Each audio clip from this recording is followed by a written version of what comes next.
Hello and welcome, Sam Feltham, owner of Smash the Fat here. And with me today on my interview, we are very, very lucky, and I'm very honoured to have with me Dr. John Briffa, who's a doctor, obviously, nutrition expert and author of 7 books, including Waste Disposal, The Ultimate Fat Loss Manual for Men. How you doing, John? I'm good, thanks. Thanks very much for having me on the podcast. Not a problem, not a problem.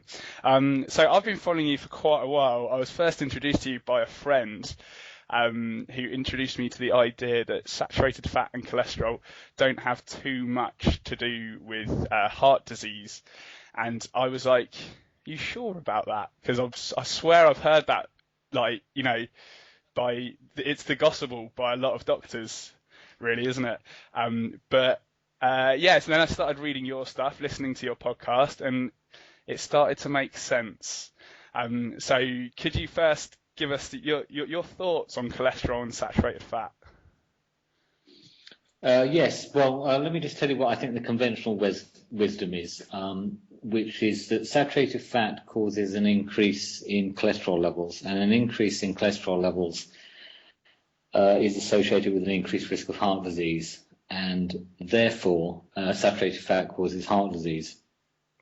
Before we go into any detail about this, I'll just have to say that the logic there, in my view, is a bit faulty, quite frankly, because, just because A equals B and B goes to C doesn't mean A equals C. I don't want to get too, bogged down in the science of it, but it just doesn't follow.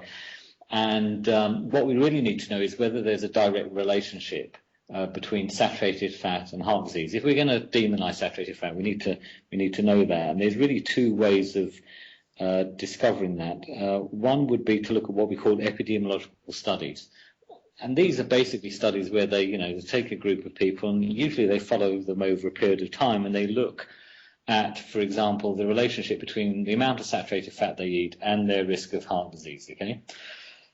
Now, there's a lot of epidemiological evidence in this area now, and it's been reviewed a couple of times in the last 2 or 3 years, and essentially the big reviews on this don't show any significant links between saturated fat consumption and heart disease risk. And that doesn't necessarily absolutely prove there is no link, but it sure strongly points in that direction. If we really wanted to know, though, whether saturated fat causes heart disease, the best studies really are what we call intervention studies. That's basically where you take a group of individuals and you expose them to, say, diets lower in saturated fat. Typically in these studies, what they do is they lower saturated fat, or they attempt to do that at least, and/or they'll replace saturated fat with supposedly healthier fats, usually what we call polyunsaturated fats. Or what is sometimes referred to as vegetable oils and fish oils, that sort of thing. And what these studies really are able to do is prove what we call causality. Because if these studies do in fact show that eating a low saturated fat diet leads to a reduced risk of heart disease, that is pretty good evidence suggesting that saturated fat causes heart disease. Anyway, again, we've had reviews of this type of scientific evidence in the past, and the most recent of these actually came out in July, when there was a review of 48 studies, what's called a meta-analysis, so an amassing of all of the evidence, and that was published, as I say, in July. And basically, when people reduce their fat consumption, or they modify the nature of the fat, usually reducing saturated fat and increasing their polyunsaturated fats, it doesn't reduce the risk of heart disease risk of heart attacks or stroke, risk of death from these conditions. It really does not improve health. That's what the evidence basically shows. So we really don't have any good evidence at all that saturated fat is linked with cardiovascular disease, and neither do we have any good evidence that eating less saturated fat reduces risk of cardiovascular disease. So you kind of wonder why we're sort of so hooked on it. I mean, I know it's been a long-standing thought, and I also used to buy into that thought, Sam, because there was a time some years ago where I believed that saturated fat caused heart disease, But, and I'm embarrassed to admit this, the reason that I believe that is because that's what I had been told, that is what I had read, and quite frankly, I had never bothered to go. I was so sure of it, of course, I'd never bothered to go to the scientific literature and see actually whether there was any evidence for it. There isn't any. There really never was either. Okay, it was a nice idea, never really supported by any good evidence, and it's the same situation now, basically. Wow. Is what my initial thoughts are. Where does the whole saturated fat thing come from? Because I've read into it a little bit myself, and it comes around about after World War II, isn't it? Well, I think there was an initial study. There's a couple of studies that are sort of credited with getting the whole fat causes heart disease thing underway. They're both actually authored by someone called Ansel Keys, who's an American epidemiologist. And he first of all published a study in the 1950s which looked at the relationship between fat and heart disease in individual countries. And then in the early 70s, if I remember rightly, he published a study that looked specifically at the relationship, amongst other things, of saturated fat and risk of heart disease in individual countries. Now, there's a few things about these, studies that really call them into question. One is that when you're looking, for example, at, the risk of heart disease in, the UK and the Netherlands, you might find some association between saturated fat or fat and heart disease. But the problem is that there's potentially loads of reasons why people in Britain may differ from people in the Netherlands. Maybe people in the Netherlands smoke more, or they're more sedentary, or or whatever. So these studies that we generally refer to as ecological studies that look across countries are really prone to something known as confounding. So these confounding factors are things that can make an association appear there that really hasn't anything to do with fat. Just to give you an example, there's in the scientific literature studies that link television ownership, the owning of television, with an increased risk of heart disease. But it's not really the owning of television that's the problem. If you had a television and you never watched it because you buried it in your garden or you stuck it in your garden shed, then it's really not the problem. The problem is something allied with owning the television, which is usually, say, watching it. Do you see? So these confounding factors are particularly problematic when you're looking across countries.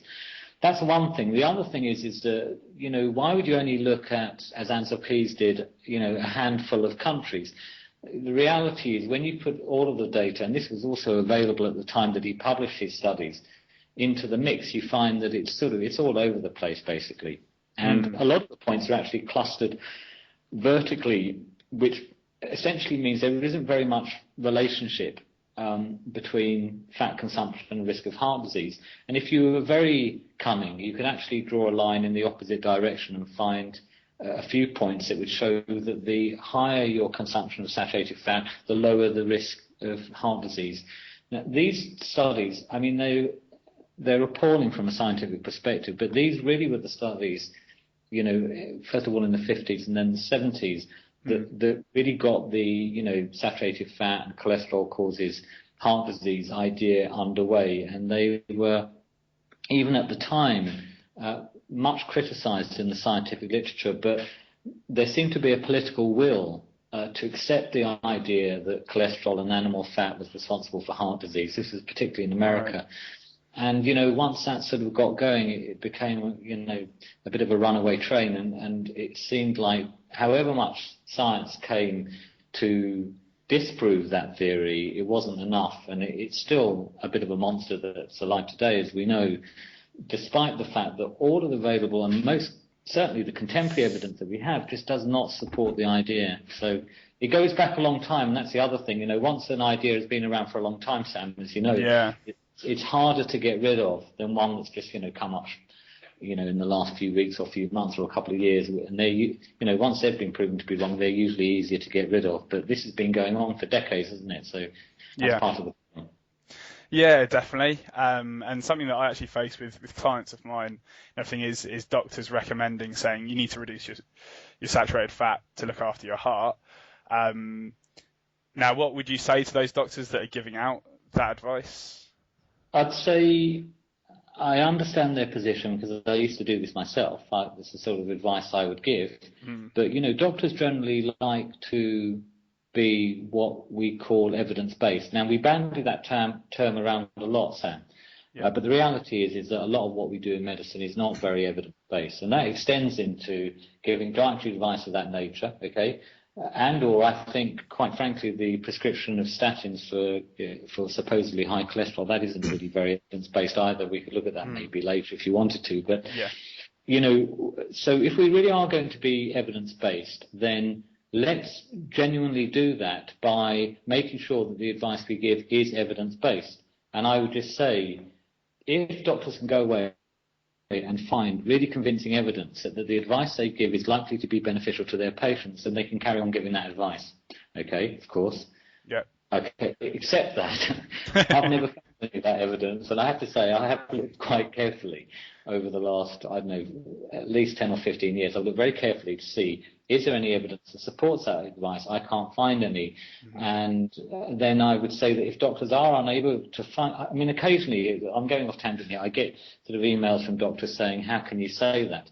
Yeah. And I say, look, it's not up to me to prove that saturated fat causes heart disease and eating less isn't beneficial to heart health. It's up to you to provide the science that supports the idea that saturated fat does cause heart disease and eating less is going to reduce risk overall.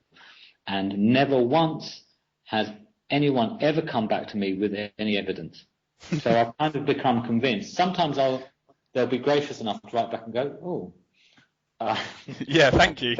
I looked and I couldn't find anything, okay? Usually that's the end of the debate and I never hear from them again. And I've sort of come to the conclusion, because I don't mind people going away and looking. I'm not that interested in being right. I'm just interested in us collectively being right and giving the best advice that we can. So what would I say to those doctors? Go and check your facts. And if you find that you don't have it quite right, then you should adjust the advice that you give. That's what I would say to them. Brilliant. Brilliant.